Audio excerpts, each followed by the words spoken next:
Being a good person has become almost a moral obligation, an invisible standard that everyone tries to follow, without knowing exactly why. But what if this quest is a trap? We live in a culture that rewards constant smiles, sweet words, and an always receptive attitude. Society teaches us from an early age. Be nice to everyone, never say no, do good without looking at who. It sounds nice, but that's where the problem lies. This narrative creates an ideal of unconditional kindness, a kind of moral purity that no one really sustains but everyone tries to perform. The result? Frustrated, passive, and often resentful people, because the more you try to be seen as good, the more you fade away. Kindness has become social currency, a form of validation. You don't do good just because you believe in it. You do it because you want to appear worthy of being loved, accepted, promoted. This is social manipulation disguised as virtue. Machiavelli would have no patience for this. For him, public life requires cunning, firmness, and calculation. The obsession with looking good is incompatible with the game of power, because those who are always trying to please become predictable, and predictability is weakness. The truth is uncomfortable. Not all kindness is virtue. Often it is cowardice in disguise, fear of confrontation, fear of rejection, fear of asserting your own will. Stop and think. How many times have you kept your opinion to yourself just to maintain the image of a good person? How many times have you sabotaged yourself to avoid displeasing others? That is not generosity. It is self-denial. Machiavelli forces us to look at this moral illusion with cold eyes. He does not reject ethics. He rejects naivety. And here begins the rupture. Machiavelli wrote with blood in his eyes, not in a violent sense, but in a clinical sense. He wasn't interested in how the world should work, but in how power actually works. His most famous work, The Prince, is hated by some and read in silence by others, because it reveals what almost no one wants to admit. The real gears of power do not turn with kindness but with strategic intelligence. For Machiavelli, traditional morality, that of good manners and constant righteousness, is a luxury that few can afford. In a world of betrayals, hidden ambitions, and interests at stake, a ruler who acts only with kindness is asking to be destroyed. He reverses the dominant logic. Instead of asking, "Is this morally right?" he asks, "Will this maintain the stability of the state?" Or even, "Will this protect my position of leadership?" This view disconnects personal ethics from political effectiveness. And here lies the rupture that is so disturbing. Machiavelli separates virtue from naivety. For him, true virtue lies in doing what needs to be done, even if it seems cruel in the eyes of others. This is not about defending gratuitous evil.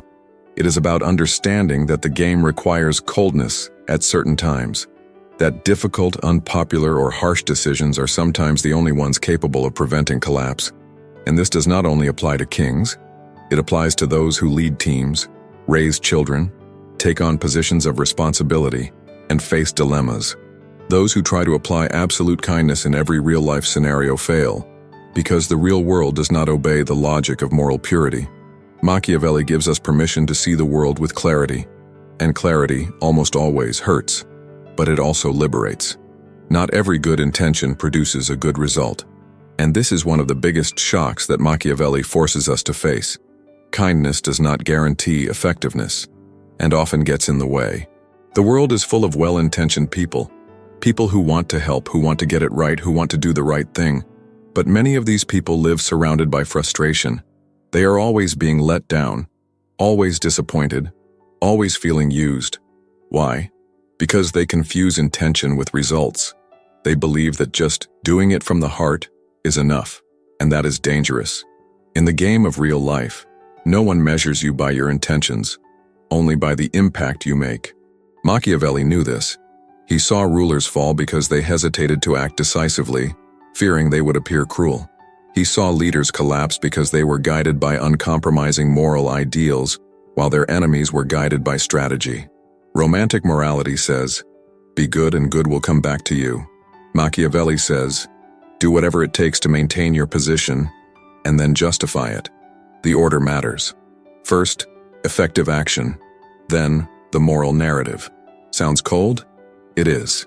But how many times have you been kind to someone, and that person used your kindness as weakness? How many times have you avoided confrontation and ended up swallowing a silent defeat? Unfiltered kindness is an open invitation to manipulation. This part of the script is uncomfortable because it clashes with our moral ego, but it is also liberating. It reveals that the failure of many is not a lack of heart, but an absence of strategy. Machiavelli does not invite cynicism. He invites maturity. He invites us to understand that the game of life requires more than good intentions. It requires vision, courage, and calculation. Machiavelli had a word for the kind of strength he admired: virtù. But make no mistake, it has nothing to do with virtue in the Christian or moralistic sense. For him, virtù is something else. It is power. It is presence. It is mastery of the situation. Virtù is not about being nice. It is about being undeniable. A leader with virtù doesn't need to shout. They command respect by the way they occupy space.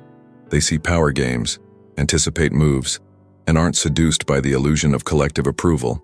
This is the true art, to be feared and respected, without falling into tyranny or submission. Fear, in this context, is not terror. It is recognition of strength. It is knowing that if you are disrespected, there will be consequences, that your word carries weight, that you do not sell yourself for emotional crumbs. Machiavelli makes it clear, if you are only kind, you will be disposable. But if you have virtù, even your enemies will think twice before underestimating you. This kind of strength does not come from shouting, but from clarity. It does not come from anger, but from coolness. It is the attitude of someone who knows what they are doing, and therefore does not need to beg for validation. We live in a time when many confuse kindness with weakness, empathy with permissiveness. Virtù is the antidote. It is the rescue of lost firmness. It is the reminder that you can be fair without being passive. You can be firm without being cruel. Virtù is the foundation for any form of leadership that does not want to bow down to chaos. And yes, it is uncomfortable, because it requires cutting ties with the childish need to be loved all the time. Trying to please everyone is a slow poison. It starts with small silences, with concessions disguised as empathy. With that feeling of, let it go, it's not worth the conflict. Before you know it, your identity has been diluted, and you've become just another friendly face trying to survive. Machiavelli saw this with brutal clarity. For him, a ruler who seeks to be loved by everyone becomes hostage to the mood of others. He gives up control to adapt to expectations, and ends up ruled by the ruled. In everyday life, the same applies. Those who live to please are always molding themselves, always filtering, always waiting for approval. And this comes at a high price: loss of authenticity, mental exhaustion, and a silent anger that builds up inside. It is impossible to please everyone, and trying to do so is a shortcut to being disrespected by many. People who are too nice are seen as predictable, and predictability, in the real world, is synonymous with weakness. If others know that you will never say no, that you will always give in, that you will always try to keep the peace, they will use that, and they will use it without guilt. Machiavelli was not against kindness. He was against submission disguised as kindness. The truth is simple and harsh. Those who seek constant acceptance end up selling themselves short. And the worst part? They often don't even realize it, because social norms reward the good guys. But behind the scenes, it's a different story. It's the assertive, the clear, the firm, even if less pleasant, who end up getting more respect.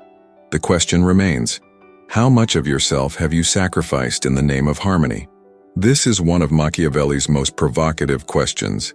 Is it better to be loved or feared? He answers it himself with disconcerting clarity. It is desirable to be both, but if you must choose, it is safer to be feared. It seems cruel at first glance, but behind this statement lies a relentless logic. Love is unstable. Fear, when well managed, is predictable. People's love can change with the wind. Today they admire you, tomorrow they discard you. Today they praise you, tomorrow they accuse you. To live dependent on being loved is to live vulnerable to the affection of others, something you cannot control. Fear, on the other hand, does not require affection. It requires respect.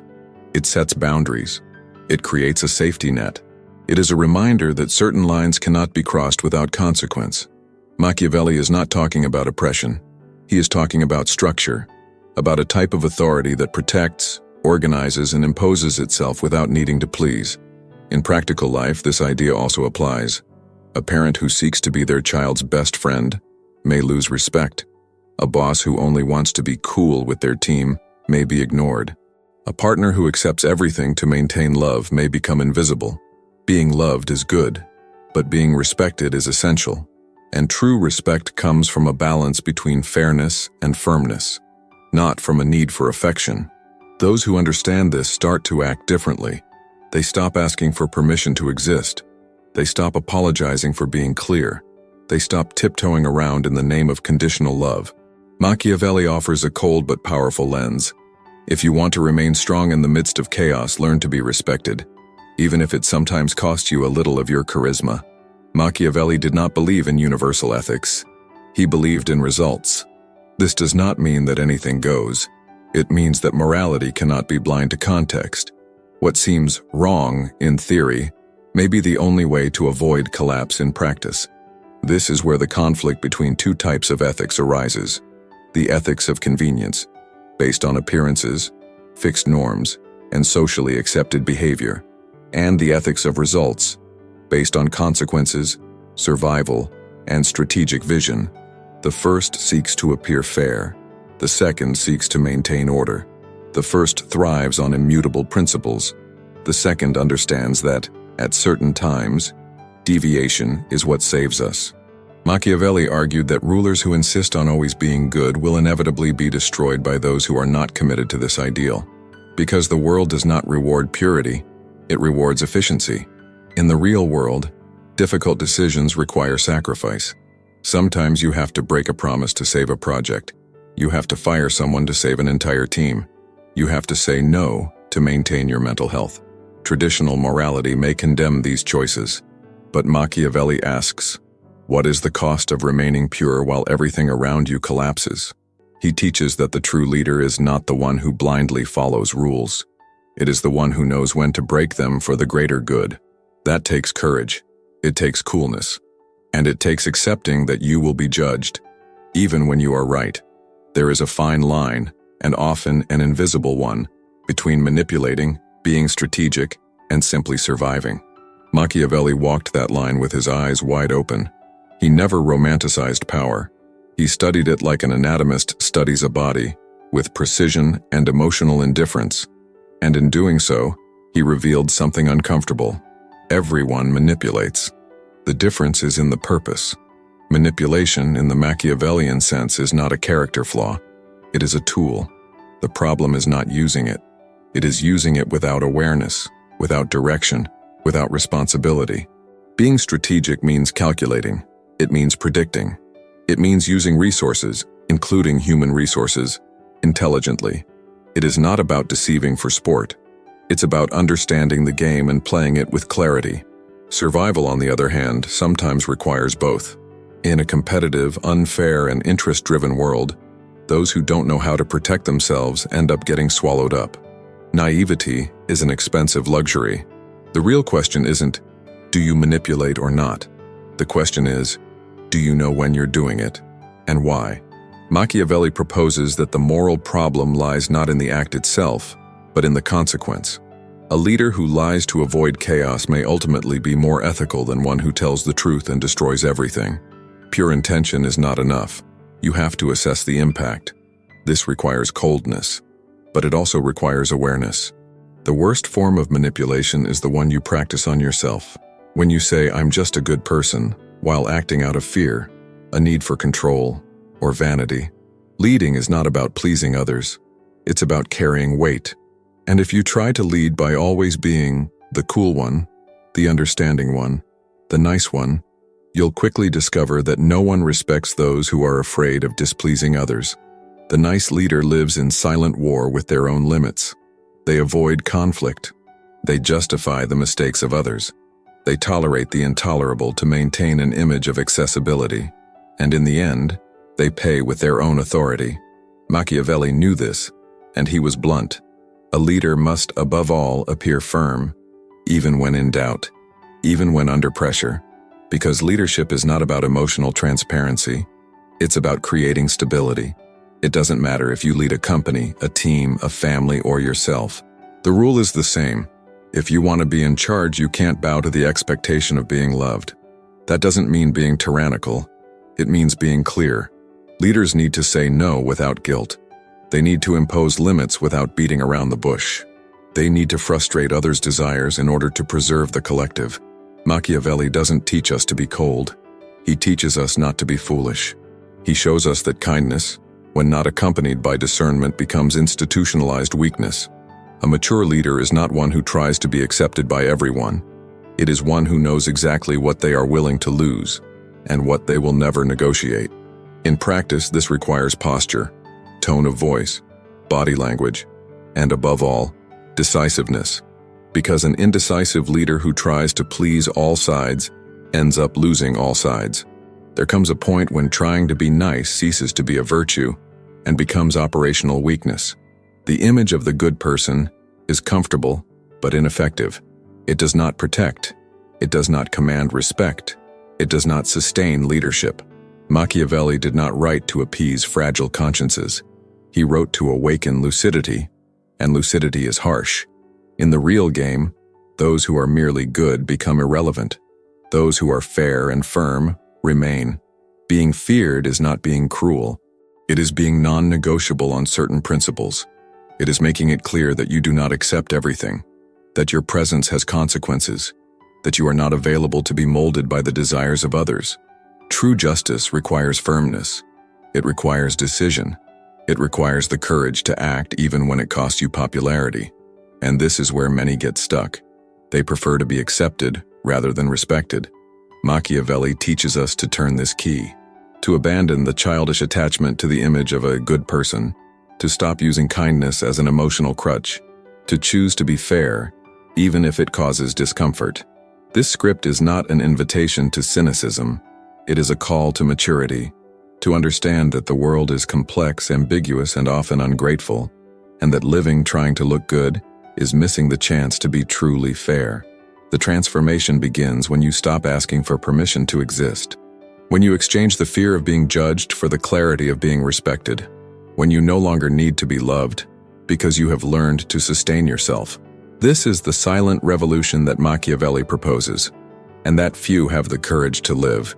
Are you ready to stop being nice and start being fair, firm, and impossible to ignore? If this content made sense to you, like the video now, and share in the comments. When did you realize that being too nice was sabotaging you?